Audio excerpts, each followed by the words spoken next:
It's May 23, and here is our MMO news of the day. I'll be honest, guys, there isn't much this week. Timestamps, guys, let's not waste any more time. Let's do this. First up, finally, the Monkey update is here. It brings about more content in the world of Lost Ark. Here is the summary of the update. The Chaos Rising update for Lost Ark includes several key features and events. The Kursan Prelude event and Chaos Assault challenge players to enter Chaos Rifts and defeat enemies to earn Wishful Embers, which can be exchanged for valuable rewards. Trial Hanumatan introduces multiple difficulty levels, offering titles, achievements, and more importantly, gold. Additionally, an Elixir and Transcendence Boost event supports faster progression through new systems. The updates also debuts the Magical Enchantress skin set, initially exclusive to the Western region. There's more to this update, please refer to the patch notes for more info. So there it goes. I think they should turn Akan into the next Alt Gold raid because Belshazzar is getting boring. And they should make getting to 1580 way easier so we can actually turn Akan into a regular raid for alt characters. Okay, next up, DC UO players, the next adventure is approaching with the Brainiac Returns episode launching for DC Universe Online on May 23. This episode, like all episodes, is free for all players, and the update includes 2 new raids, a new alert, a new duo, and a new open world called Bottled DC. This new area will feature daily and weekly quests for players to complete.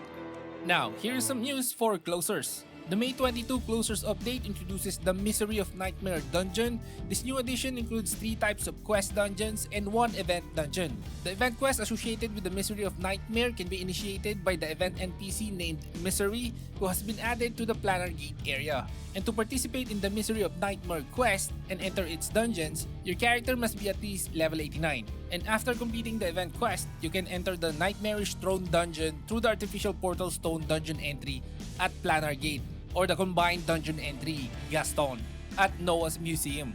And it is important to note that even if you have previously completed the Misery of Nightmare quest in the past season, you will need to redo the quest following this update on May 22, 2024. And that covers the key points of the latest Closers update. And now for our regular PSO2 NGS update segment. Here are the latest updates for PSO2 NGS as of May 22. The Crimson Realm is back in the Kivaris combat sectors. Belugana Ruins and Lost Central will undergo a daily Crimson Realm change.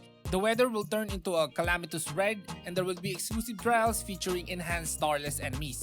The probability of a trial occurring has been increased, and the time limit for the Crimson Realm only trial, Driver's Suppression, has been extended. Additional updates include new limited time tasks and new featured items in the Seasonal Points Exchange shop. The Ark's record for Field Race Alio Board Stage 1 is now available. There's also a new urgent quest, Planet Crusher Assault. This is an urgent quest version of the high difficulty quest from April, Major Target Suppression Mission Planet Crusher Blitz. Up to 8 players can participate with relaxed failure conditions and lower enemy HP and attack power. Players can get familiar with Dark Falls Dallion strategies in this urgent quest before taking on the more difficult Planet Crusher Blitz. After this update, Mining Rig Defense Kivaris will no longer occur as an urgent quest but will be available only as a trigger quest. So yeah, I think it's high time for PSO2 NGS to get new maps and story missions. It's been a while.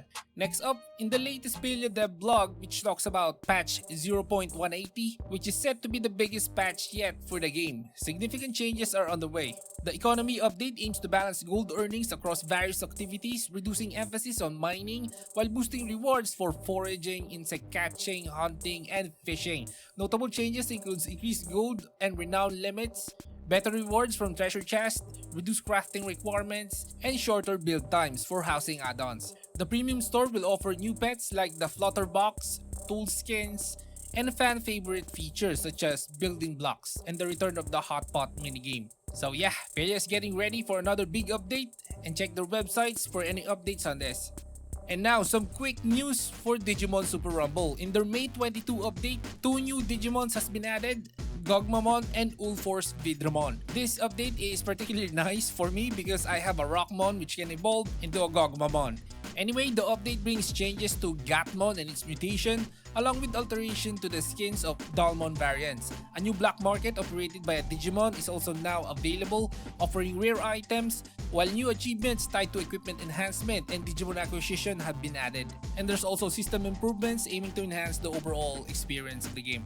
And here is some Blue Protocol news. Blue Protocol, the MMORPG from Bandai Namco, has hit under snag with Smilegate closing down its community outlets. And according to some internet people, let's just call them internet people. Anyway, they say because of this, there will be a delay in Blue Protocol's Korean release. This development, while not directly affecting the game's Western launch, has stirred a lot of discussions and concerns among the community. From my perspective, this could affect many things, especially the release date. In my opinion, it's still going to be released. It's a good game. It's just the end game is somewhat similar to PSO2 NGS. Now, I've been checking out some of the discussions regarding this, and the community response to the delay has been a mix of disappointment and skepticism. Some players note that the Western release isn't impacted, which is true. However, the lack of updates from the official Blue Protocol Twitter account since August 2023 is troubling. I've been looking at that Twitter page weekly. The X page. It kinda does raises serious questions about the game's progress and the transparency of its development. Now, many fans are worried that Amazon Games, AGS, the game's Western publisher, might eventually back out, given the game's current state. These fears aren't unfounded. From what I've seen, there's a pervasive sense that the game is incomplete and without significant updates. And they could easily fix that by updating the game, of course, right? Why they aren't doing it? That is where we lack information on. And when looking at Blue Protocol, it's hard not to draw comparison to other MMORPGs that have faced similar hurdles. PSO2 NGS comes to mind, a game that struggled keeping its player base engaged due to sparse content updates. And Blue Protocol seems to be heading down a similar path. Anyway, despite these concerns, there's still a glimmer of hope among some players for positive news at upcoming events like the Summer Game Fest or Tokyo Game Show or whatever it is in the horizon. Personally, I'm hopeful, but the previous announcements have led to high expectations, but the follow-through has been lacking. I hope Bandai Namco and AGS provide substantial updates because we really need it right now. And in my opinion, Bandai Namco is still figuring out how to make a proper MMO. That's why we're getting too much of these delays. But don't worry guys, I played the game and it's not as bad as most internet people are making it to be. I'm actually excited to play the game, but I also wanted to release with the proper endgame content so it would be more fun. Anyway, that's it guys. Leave a like because it helps the channel a lot and subscribe. See you guys in game, and this is Game Hardcore. See you in the next one.